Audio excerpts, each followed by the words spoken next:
Everyone's telling small YouTubers like me to quit. But here's why I'm doing the exact opposite. Hello, this is Eugen. I'm a management consultant based in Boston. 2 years, 60 videos, and 8,000 of you from around the world. And truthfully, I almost quit last month. You may have noticed my slower than usual updates. To celebrate our 2-year anniversary together, I'm taking you to Paris. And in this video, let's talk about 3 things. Should small creators like me just give up? What is one thing that AI can never steal from us? What is my plan to thrive in year 3?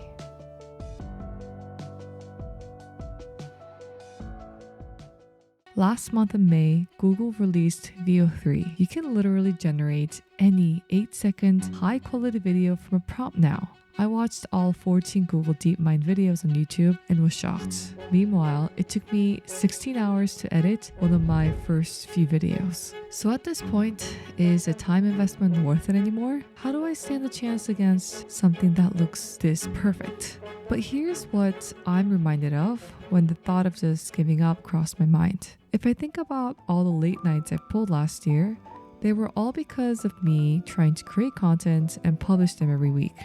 Not because of work. Instead of going to sleep, I found myself getting back to my desk, not to answer emails, but to work on a script I'd been writing. I would travel with 2 laptops, one work, one personal, and a mic, an amplifier, and a tripod. My bags were almost always overweight. It doesn't make any sense. But creating feeds something in me that PowerPoint pages won't. I started experimenting with this editing effects.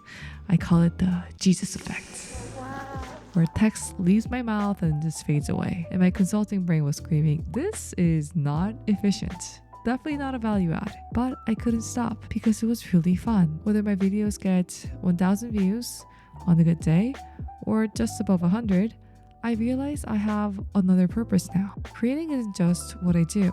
It's become who I am. Surrounded by centuries of human creativity in Paris, every creation here was made by someone who could have found an easier way.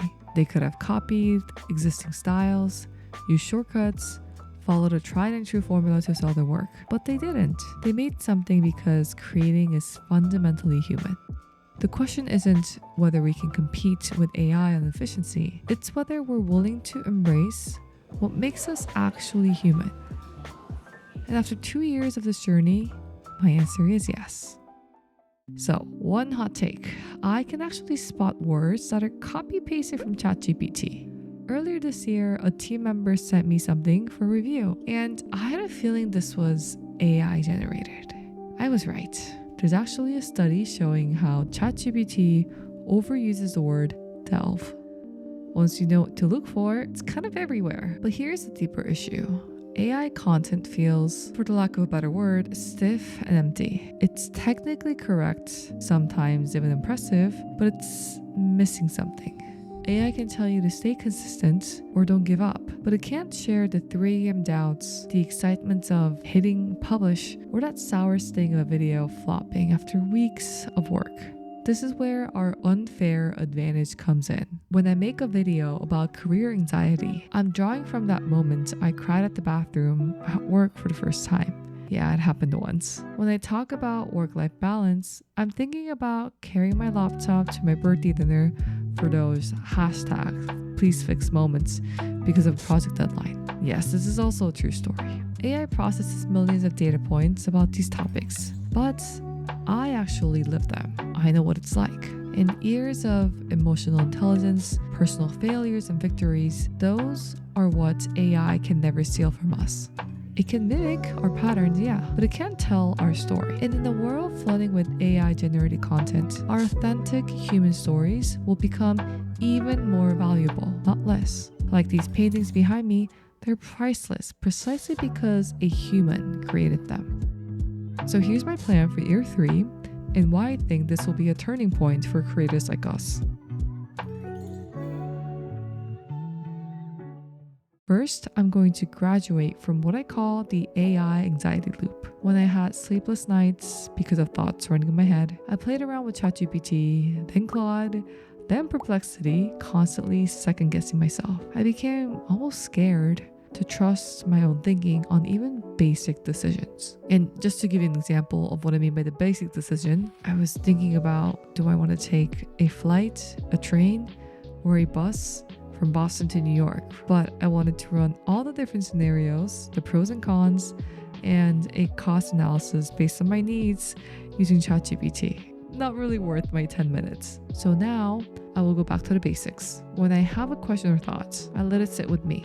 I think through the discomfort and let it linger. The best insights come from wrestling with ideas, not asking someone else to do the thinking for you. Second, I'm studying AI to understand its blind spots. In April, I met a friend from paneling a conference together. She carves out time to take Coursera courses and learn to build apps using Gen AI tools. She's been my study buddy, and here's what we learned so far. AI is incredible at pattern recognition, but really bad at contextual storytelling. AI can't read the verbal cues and what's not been said in meeting rooms. Instead of worrying that AI will replace me, I realized the opportunity is in helping people use AI without losing their judgment. And here's what's been on my mind. When to trust AI outputs versus when to trust your gut. Yes, AI can draft a perfectly professional email, but sometimes what a client wants to hear is, "We got this," instead of, "Here are 5 possible solutions." How to maintain your voice when using AI as a writing partner.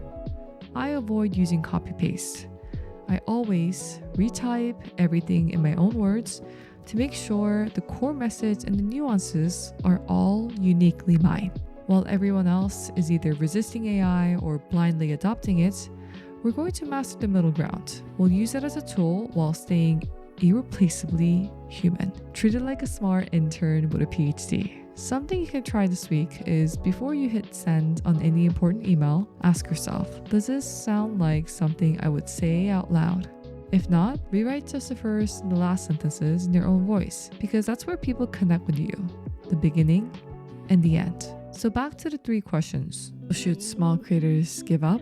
We're not quitting because we have the drive to create, regardless of views and the competition against automation. What can AI never steal? Our authenticity. AI can process data about crying in bathrooms, but it can't feel the specific shame and vulnerability of that moment, or even the strength that comes from sharing it. And why does year 3 change everything? Because I'm done fighting AI and ready to help others work with it.